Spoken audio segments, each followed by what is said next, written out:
whatever reason we have a little internet issue, it's my internet on this side. Don't worry, we're switching to green light in the next couple days, so it'll get fixed because Spectrum is not the best, to say the least. But anyways, this episode is brought to you by Great Lakes Disc. Whether you're looking for cool new gear or your new favorite disc, Great Lakes Disc has what you need. Click the link in the link tree and you'll see the Great Lakes Disc link. Click that to start your shopping today. While you're on the DSP link tree, you will also see a link for Idio Sports. If you want to take your game to the next level, make sure you get Idio shoes on your feet. The only disc golf shoes made by disc golfers for disc golfers. Also use my discount code DiscSeeker to save money on your next order. Without further ado, I'll let my guest fully introduce himself and where he's from and how he even got into disc golf. Right. So, how's it going? My name is Ethan Bishop. I am from Kingsport, Tennessee. Probably no one knows where that is. Close to Johnson City. It's in a famous song. I kind of got into disc golf really thanks to Milligan and a couple of good friends. Milligan is the university I'm still going to.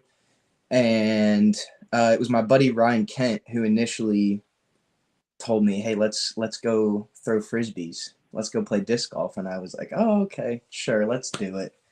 And so kind of did that for it was 2 years of just going and playing every once in a while, not really taking it too serious, just really enjoying it. And come 2023, things just kind of started changing. Things happen in life. That's how it is. And that's when I really started getting into it, really ramping up and taking it, more serious at first, but it's just kind of slowly gone up since then. So really just thanks to friends, I guess, is why I got into it. Yeah. So, did you do any sports prior to disc golf, or is disc golf your first sport you've ever attempted? So I play any sport I can get my hands on.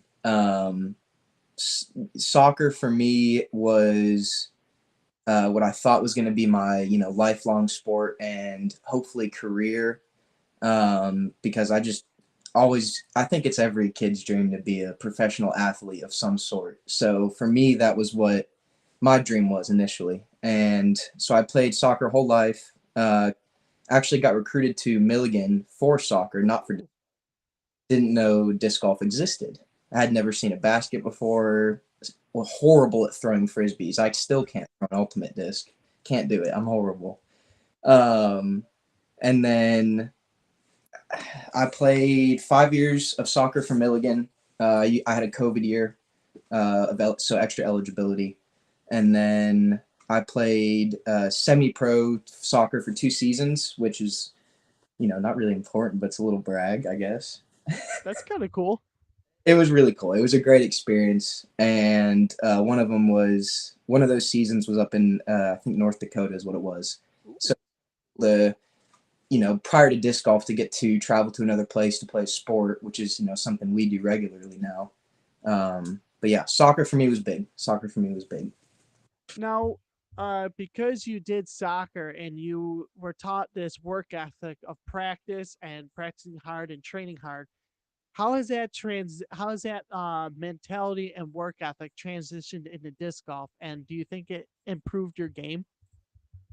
Uh, I think probably. I think something like that, where especially playing at the collegiate level here at Milligan, it was kind of that constant grind that you have to have for disc golf, where if you're not playing every day, you're not just going to see the growth that you're wanting to see.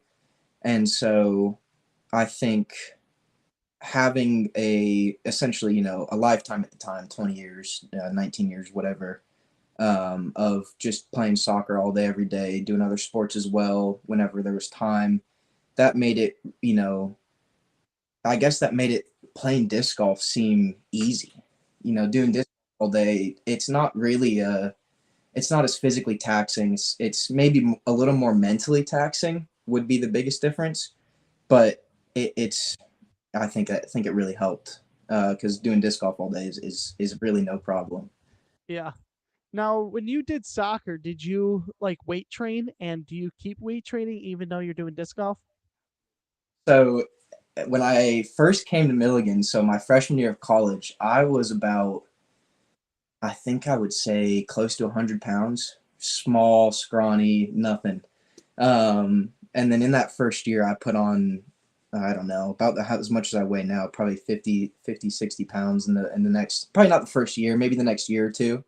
Um, and that was mainly due to, one, just practicing every day, being outside, running, sprinting, doing agility, and then lots of weights. And I think switching over to disc golf, it's kind of transitioned from the weight training has transitioned from more about being powerful and explosive to Mm-hmm. I kind of focus more on maintenance and just making sure my body's healthy and strong. And it's less what would the word be?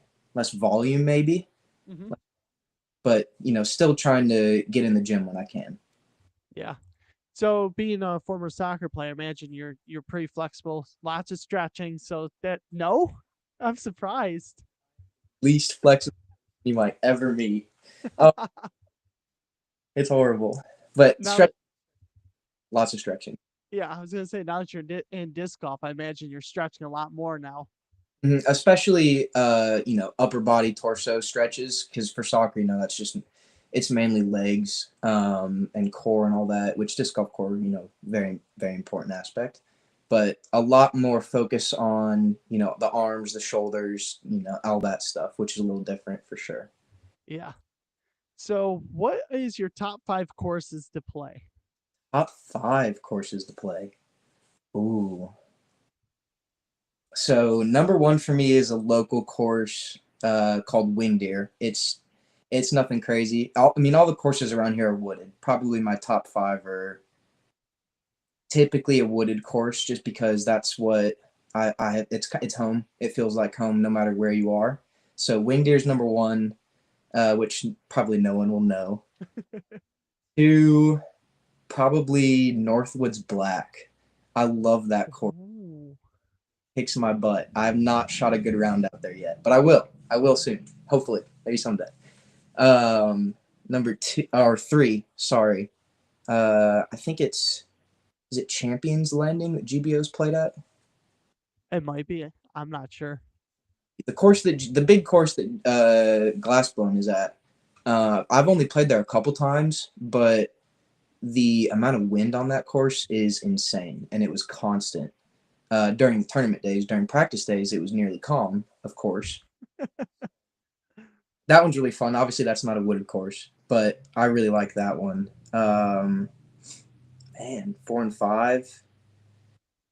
I don't really know. I don't know. I could give you a concrete 4 and 5. Those 3 are sure top 3. Oh, Winthrop, the USDGC course. I've only gotten to play the USDGC layout once or twice because I tried Yeah. during the Monday qualifier. I didn't get in. Spoiler alert. Um, but that course is a lot of fun, and that's where Collegiate Nationals is, and so that's a really fun one. And then I guess number 5 would probably be North Cove, which I think a lot of people know. Um, North Cove is about an hour from where we are here, and that just made it so easy to take day trips up there, especially prior to the hurricane, which had a lot of changes. And I just, for one reason or another, haven't been able to get up there as much, but that place feels like home too. So those are probably top 5, I would say. Nice. So, what is college disc golf like? Like, is there practicing every day? Is it like an actual college sport where you got to do extra training on top of that? And then, what is it like going against other colleges? So college disc golf, in short, is amazing. If you have an opportunity to be involved with college disc golf at all, I would highly encourage it to anyone. It's just an incredible experience. For us, we are privileged to have the support of our university, which most college disc golf teams don't. And they have to, it's more of a club team for them where they're having to fundraise for themselves and really, have all the burden on themselves. For us, we're so lucky to get a lot of assistance from Milligan. Mhm. Just really. And so we practice almost every day, typically from 3 to 6. We have a 9-hole course on campus, and holes 2 and 3 are kind of just an open field. So we've got a bunch of extra baskets there, and 3 to 6 typically most days. And then outside of that, it's not really necessary, but I'm typically doing, I putt as much as I can. I've got a basket. We have one set up in the apartment with some mattresses stacked up behind it. That is so cool. Really neat. It's really neat. But yeah, so I think what college disc golf looks really different depending on what team you're on. And so for us, it's very structured, very similar to what you would see from, I think, most collegiate athletics. And so, in terms of a coach, really just the structure, I guess. That's the big thing for us. Yeah. So what does your personal practice look like, and what is your favorite part of your own practice that you do? Favorite part of track? Oh, I have to think about that as I talk. Uh, so practice, the other bit was what practice looks like for me. Yeah. So practice for me really depends on if I'm practicing with a team, in which case we typically are given stuff to do and we are all out there together, whether that's approach shots, specific distances, putting, running simulated rounds like it's a tournament. Um, I guess it really just so it depends on that. And then if I'm just going to do practice on my own, it would also, again, it would depend on what I'm working on. So if I'm doing approach shots, well, not I won't be that specific. Really, whatever I'm working on, I like to start small. I like to start small and work my way back. And I think that's really important for building up that confidence in your muscle memory and all that. And it just makes a big difference, because if you start big after warming up, then you might think, oh, I've been messing up all these long shots, and now I'm throwing a short shot that really should be pretty routine. And it might be in your head that I haven't been throwing well today or something like that. So I think practice for me looks like starting small, working back. Really, whatever it is, that would be the biggest thing. I think favorite part of practicing, I guess I'm perfectly okay with practicing on my own. I really don't mind that. That's not something that bothers me. But I think my favorite part is when you just kind of randomly run into someone and then you can work on stuff together. I think that's really neat. I think that's Yeah. very. So what do you think has been the key to your success of getting good so rapidly? Because you've only been competitive at like PDGA like for 3 or 4 years, and you went from a very beginner to like a very competitive pro. I think time. I think that's one of the really, really very cool things about disc golf, is that if you're willing to put in the time and effort into just improving your game and your mental game, especially, I think that's all it is. I think anyone can get good at the sport. I think really the reason for me is time, because I've just playing every day, practicing every day, being making sure that practice is focused as well. Because if you just go out and it's easy to rely on bad habits and stuff, or just not improve too much. And so I think that focused practice, and I think also maybe being willing to listen, just being a sponge. That's one thing for me, that if I can, if we play around, obviously sponsored by Dynamic now, but if I play around, I love asking people what they are throwing on shots. Not just because Mm-hmm. a lot of people do that, but for me, it's that something where if I see someone throw a shot that I think, wow, that was really nice. What did you throw? And then you can kind of think, oh, they threw something flippy. That's what they did. So I think things like that, just being a sponge, trying to take in everything you can, everything I can, is probably the main reason. Those are the main reasons that I was able to improve so much. Yeah. So speaking of mental games, how do you handle, like, let's say you had a round out there where just everything felt off, your timing felt off, and it was just a bad round. Like, how do you like mentally just be like, okay, it happens? So this is actually something that I only feel like I'm really getting the hang of now. And, obviously I've been playing a couple years, but still it feels like it's a decent amount of time, right? And I'm only now getting to a point where I think I'm getting half decent maybe at managing those rounds. For me, one thing, really, again, all of this is very recent. Really, the last month or two, I decided that I needed to buckle down and focus on that mental side of the game for bad rounds or rounds that just don't feel good. And for me, that looks like playing stress-free disc golf, which is something I got from one of my teammates, Ben Wagner. Just throwing the shots that one you practice during practice rounds, rather than throwing something new that you think might be better. Just stick to the game plan, play that stress-free shot that you know you can execute and you've practiced. And so you have that essentially time as a factor. Again, you have that time put in on that shot. Um, Visualization, I think, is big. It's kind of a more broad topic, but if you can visualize what your shot looks like, and most of the shot looks like that, you got to be able to just accept that you almost had it. It was close, and that's really that can be taken as a win, even if the shot ends up being a loss. Mhm. One thing for me, especially currently, and this I only started working on last week, probably much to the dismay of some people who have told me to do it sooner. But breathing, as silly as it may sound, for me, one of my cues for really my only cue for when I'm playing, if I feel stressed or really excited about a shot, I try to remind myself to just take a deep breath in, take a deep breath out, or let that breath out, and just kind of empty the mind and just be solely focused on the shot that you've thrown before millions of times, and just letting that breath kind of be the thing that takes all of the stress or unneeded excitement away. So breathing is a big factor. Yeah. So you mentioned a little bit ago that you're sponsored by Dynamic Disc. So what drew you to apply to Dynamic Disc, and what did it feel like when you got that acceptance letter? And well, I can tell you I probably jumped around and yelled a lot. But not probably, I did.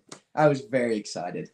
Um, I was actually in the car, so not jumped around, but jumped in my seat. I was in the car driving to Florida with my mom, my dad, and my sister for vacation when I got the news that I got accepted, and so it just got real rowdy in the car. We were all very excited. It was really neat. The draw for me was really initially just Melton, Zach Melton. Everyone knows him. Everyone loves him, Yep. and we are so lucky in our area that from here. He's from Kingsport. He lives 10 minutes away from where I do, and so he really took me under his wing, really mentored me, and just incredible person. And so he was someone who I, still probably will always look up to, and just wanted to be a part of what he was a part of. And so he was a big draw. And then I got up to GBO last year for the first time, which was just maybe the most unforgettable tournament I've ever played. Just for just a bunch of small reasons, but for whatever it was, it just seemed to click that um, that was the group that I wanted to be associated with. I wanted to be a part of because Zach, took us into the warehouse. I got to meet a lot of the people on the team.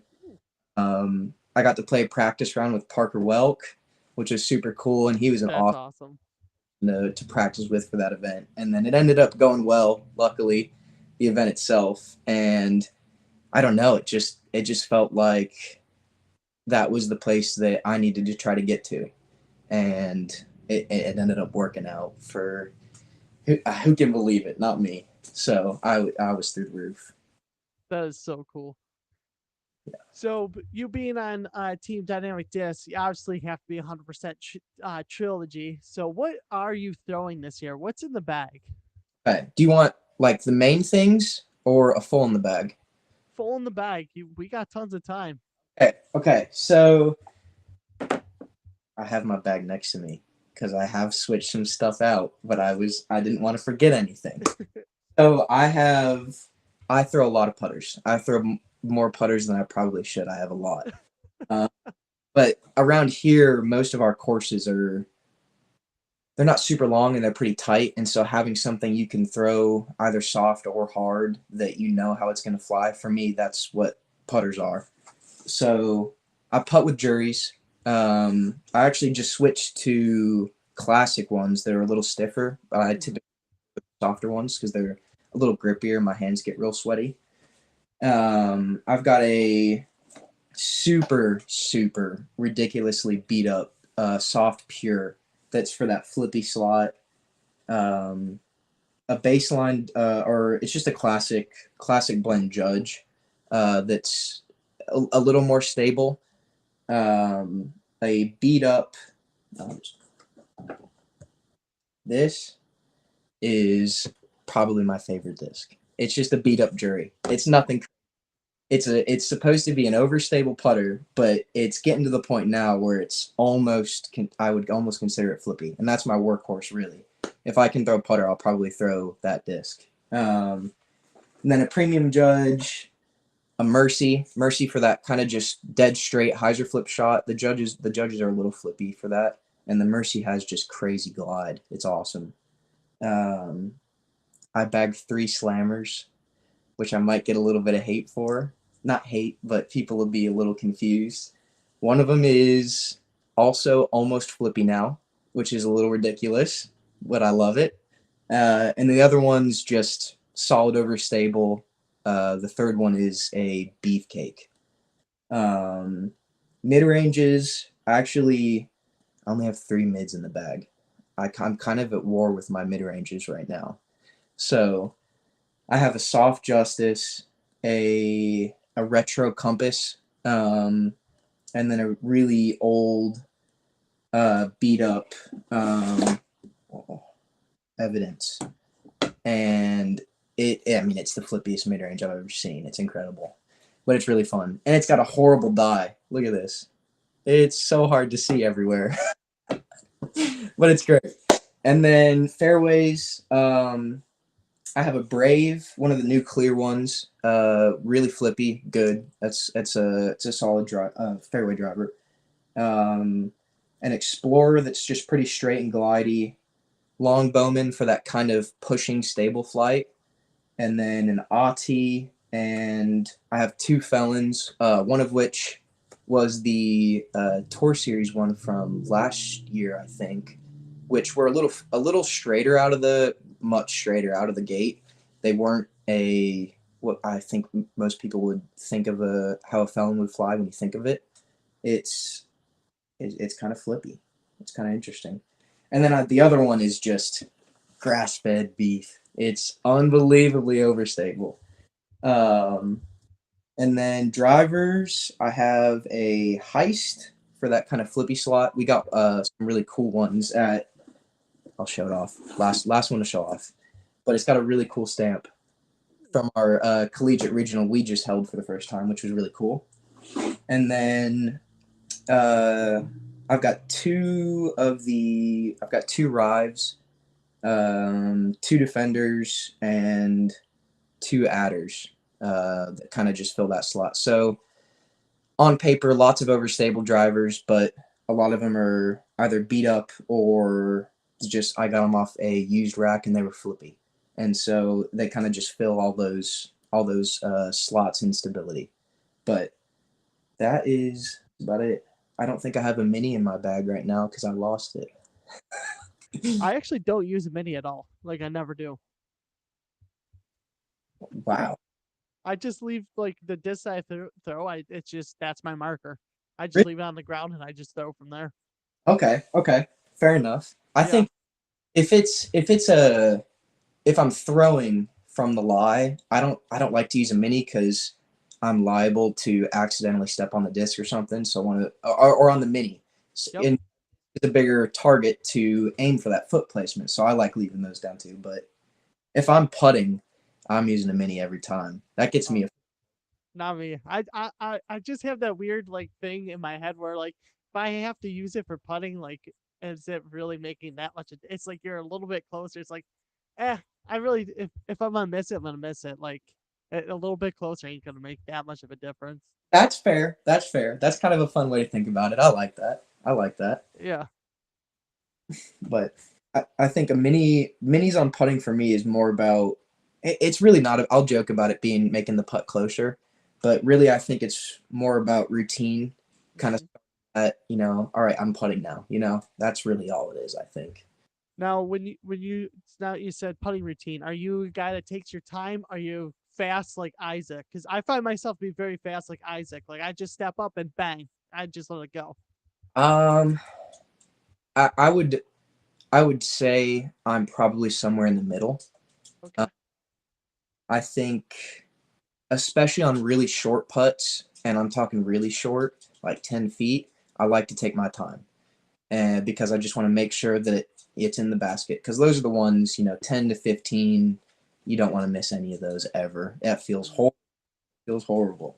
So I like to take my time on those. But other than that, it's really just I'm a rocker. I rock back and forth until I just feel ready, which isn't really. It's sort of a routine, but I don't think I take too long, and I'm certainly not stepping up and just. I can't do that. I can't just step up and send it.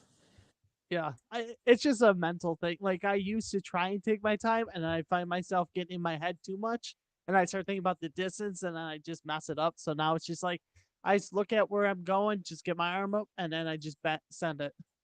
Yeah, I think if you can do that, that's perfect. If that works, then that's great. That's one of the other really cool things is about disc golf is that if it works for you, it works for you. It doesn't matter if no one else does it, it works. Yeah. I mean, my whole game is unique, like all the way down to how I throw. It's the most unique throwing style you'll ever see in your life. That's good. That's good. Makes you stand out, I guess. That's awesome. Yeah. So you like to throw more flippy stuff compared to overstable, correct? Uh, it really just depends. I try to keep, something that fills all those stability slots in the bag. And so, I think if you go to play a course, you kind of end up only throwing maybe half the discs in your bag for a tournament, maybe less some of the time. So, really, for me, it kind of just depends on what I feel comfortable throwing on the course that I'm playing. So, if it seems like throwing overstable stuff would work better for me and it feels more comfortable, I'll do that. If it's flippy stuff, I'll do that. I don't really have a preference. Actually, that's not true. I would rather throw every shot close to flat and just change the disc based on the shape I need to be hitting. So that's probably more accurate. Yeah. Are you more backhand or forehand, or are you able to just throw both the same and doesn't really matter? So that's again something that's been happening kind of recently. My forehand is really catching up to my backhand. So initially, really up until 2 years ago, I would say probably I was pretty much backhand only. And I was certainly at that point in time throwing mainly really flippy stuff because that's what our coach Tim Barr, initially had me working on was just taking a diamond and learning how to control that angle. And so nowadays I find myself throwing a lot of forehands because on tech disc I'm getting close to the same speed. My forehand and my backhand are both at about 65 miles an hour or so, Wow. which is solid. It's not elite or anything, but they're both solid, and they're pretty much identical in speed. Obviously, backhand, not obviously. My backhand has a lot more spin, but forehand's catching up. So I think really at this point, I would say it's 60-40, 60% backhand and 40% forehand maybe is about the ratio. I feel comfortable with both of them. Yeah. For your forehand, are you a hyzer flip forehand guy or a flex? Little bit of everything. Little bit of everything. That's I would like to be. I don't need to be the best at anything. I would just like to be good at pretty much everything. Every angle. That's how I look at it. Yeah. So, for those felons, have you thrown the sake bomb felons? Obviously, you can't get them anymore, but have you ever tried throwing a sake bomb felon? Are they? All right, hold on. I gotta find it. Yes, it is a sock. The beefy one is a sake bomb felon. Those ones are the best felons ever made. Like, if you can just get those, they're better than anything. Think so? Yes, So because do all other felons are either they got not enough beef, or they're not enough glidey, or too glidey. Where the Sacramento felons, you can pull them out of the box, they'll fly exactly the same as all the other ones, and you can flex those things beautifully. yeah. This so are you? This one is. It's kind of the. It's got that. Oh, you can't see that too well. It's the kind of glimmery one. This is the Yeah. one that's really overstable. I don't know if it's the one you're talking about because it. First runs Yes, those are great. Those are and the final run that they did. The final run is actually the best. okay. Yeah, those are cool. Yeah, Yeah, the final runs were perfect. Those ones had the perfect amount of glide, perfect amount of stability. It was just perfect. And you could flex those about 350, 370 with ease. yeah. I don't have any of those ones, but like I said, I've got that the Ati, which is I think similar. It's kind of that I think that they're a little bit more beefy, but they're very similar. yeah, and that's that thing is a workhorse for sure. That's one of my go-tos, absolutely. Yeah. Good. So what do you use for your forehand approach? Forehand approach. So another kind of interesting thing about my bag is I like to throw most every disc in there, both forehand and backhand. Okay. So that's kind of it may be a little silly to have that goal. And No, that's normal. there's there's there's some discs that I won't throw forehand, and there's some that there's not really any I wouldn't throw backhand. Maybe rare occasions, but mainly the slammers, the justice. Um, I forehand the judge and the jury as well. Those are probably the main ones for approaching Yeah.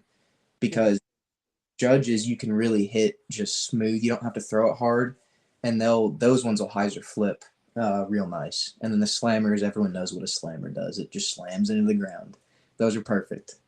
So Have those you ever have you ever tried an anvil for forehand approach? I've not. No, no. Is that something I need to look into? Yes. Okay, and I'll look into an anvil for sure. I'll try that out. Yeah, because with the anvil, you can they're super beefy, but I can hyzer flip them. People don't know how I do it, but I can hyzer flip them. You can flex them for the approach. You can keep them on hyzer, and you can even skip around objects. You can keep it low, and it'll actually skip around a tree and something and get parked. Yeah, yeah. I'll try one of those out for sure. That sounds Yeah. fun. Absolutely. Yeah, and then we had my buddy from Rochester commenting because he's a anvil lover like me. He says anvil is the best. That's awesome. I didn't know I'd be Yes. pretty cool. Yeah.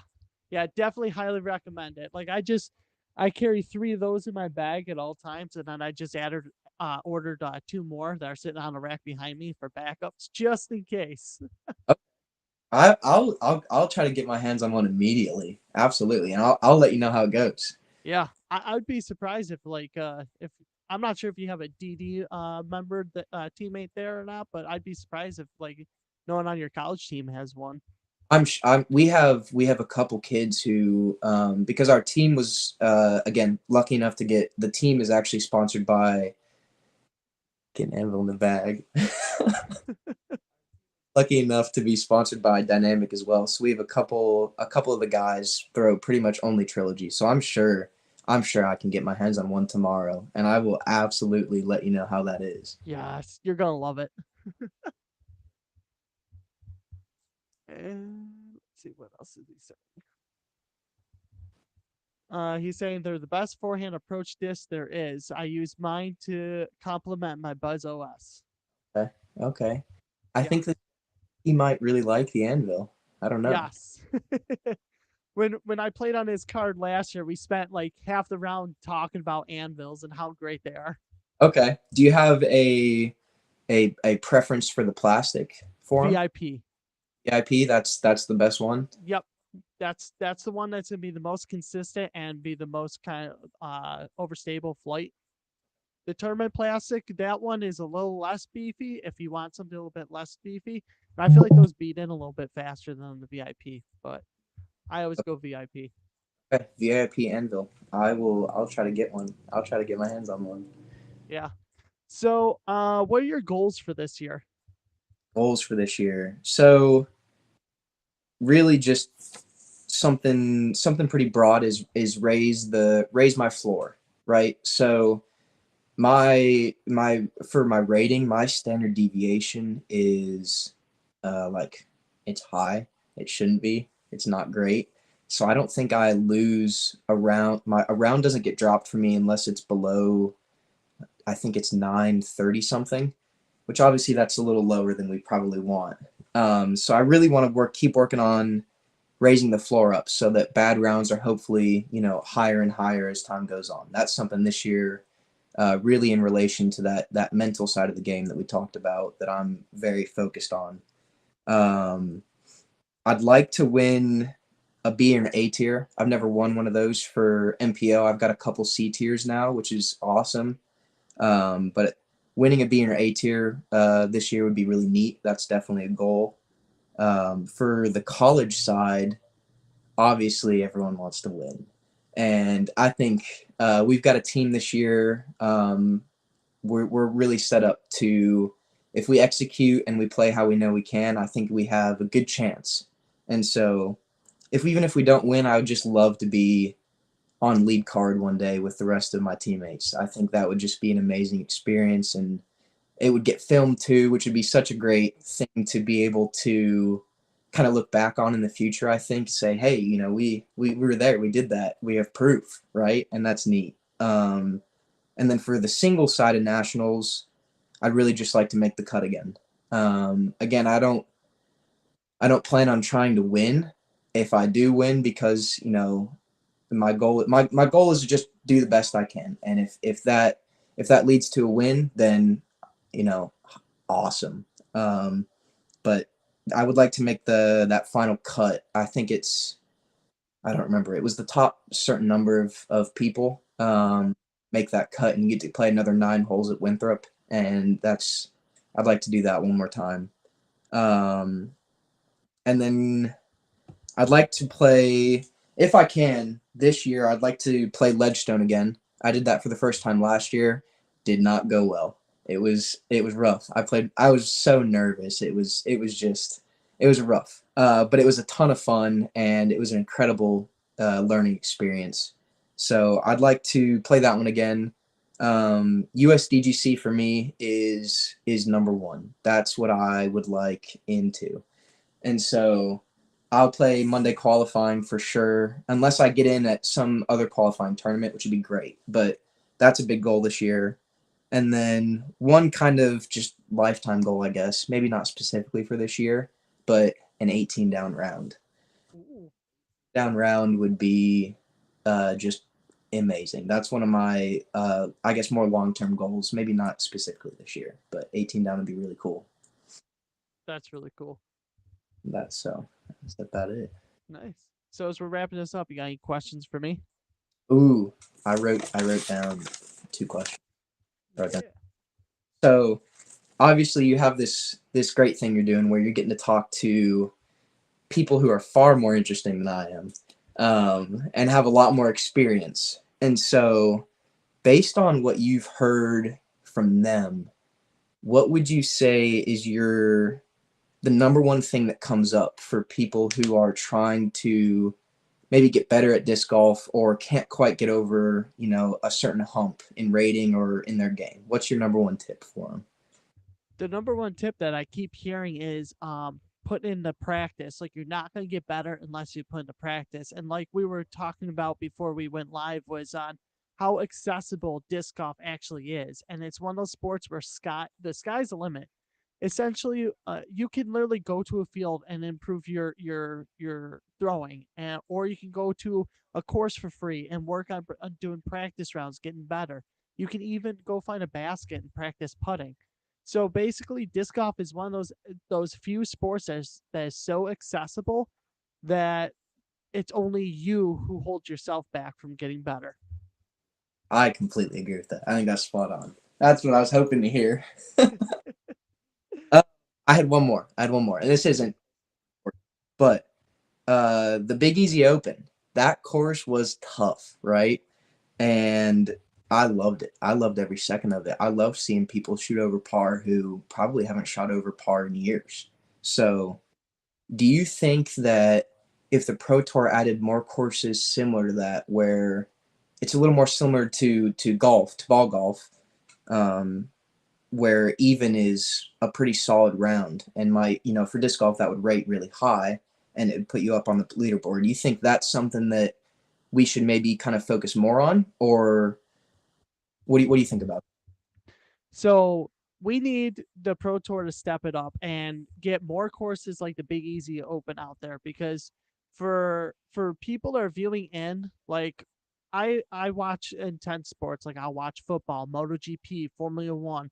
So I like sports that keep me on the edge of my seat. And when I watched the Big Easy Open, like nobody's lead at any point was safe and it was all neck to neck. So that's what kept me enticed, kept me on the edge of my seat, constantly watching each hole, like, oh my goodness, if someone hits a tree or gets in a tough spot, they're going to scramble. Can they make it? Can they get back to where they need to be? And that's what was exciting. Where other Pro Tour courses, like I'm only entertained for the first hour. It's like, oh, okay, we're about to watch a neg like 16. Like, okay, I'm bored. And then you only get the top two guys just take off from everyone.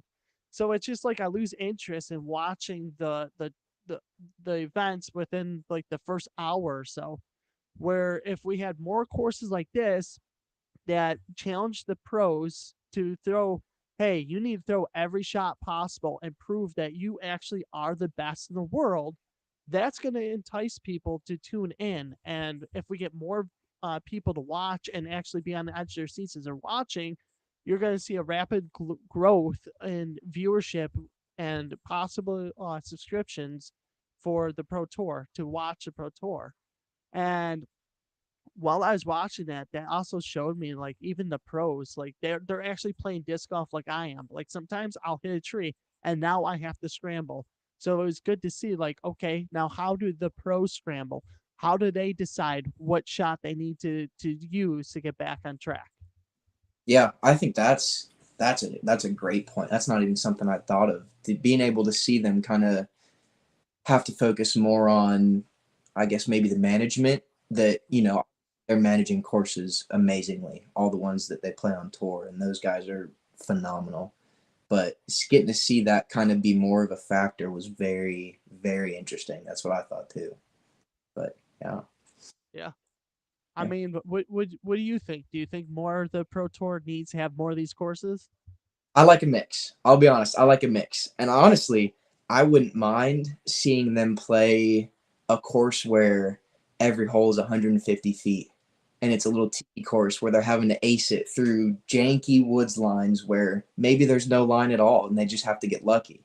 So for me, it's really just I like watching courses that look fun to play. And I think most every course I've ever set my eyes on looks fun to play. So I think having a mix is really good. That's what I would say. Yeah. Speaking of courses, are you going to travel out of state this year and maybe come up north this way? I plan on it. I actually last summer I was able to get up to Illinois for a month or so. Played a couple tournaments there, and then I played Michigan States, which was incredible. That was such a great experience, and I plan to travel as much as I can. It's once school's done, I'm planning on trying to see if I can make this work and just keep hopefully climbing those stairs, climbing that ladder, getting better as I can, and trying to just be a positive influence on everyone that I can, and hope to just keep growing that way. But lots of travel. Any goals of trying to get a pro tour card? Hopefully someday. That'd be amazing. I mean, that's the dream, right? Is being good enough to compete with those guys. That would just be incredible. Yeah.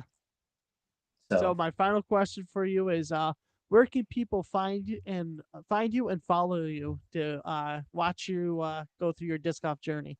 so my Instagram, which is also linked to a Facebook. I think it's just the same account. I'm not great with technology. Um, just my last name Bishop underscore D.G, which is a super creative username, I know. But that'd be the main place, is just on Instagram and that Facebook that's linked, either one. I try to just put out stuff that's fun most of the time, especially when I'm traveling. I think in one of the videos I even mentioned it, that most of the stuff on there is either a tournament recap or it's me throwing a shot that just doesn't make any sense because it looks fun. And so that's yeah. The Instagram's is a great place to follow if you feel like it. If not, no worries. I understand. Cool. And do you want to shout out any other sponsors that you are representing? Got them all out. So Dynamic Discs, obviously incredible. Disc Golf Threads. I'm wearing their jersey right now. Incredible. They feel great.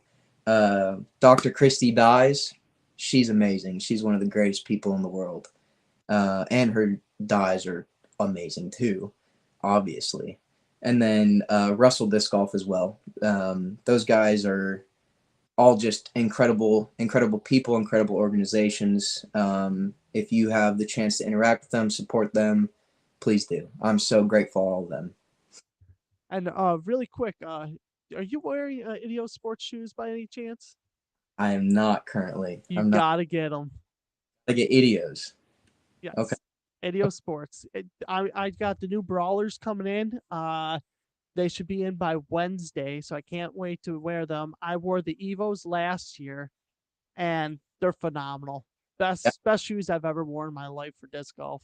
okay. I'll definitely once I get through the pair of shoes I'm on, which will probably be soon. That's how disc golf shoes work, right? They get some wear and tear on them. Unless you got Idios sports shoes, because they last.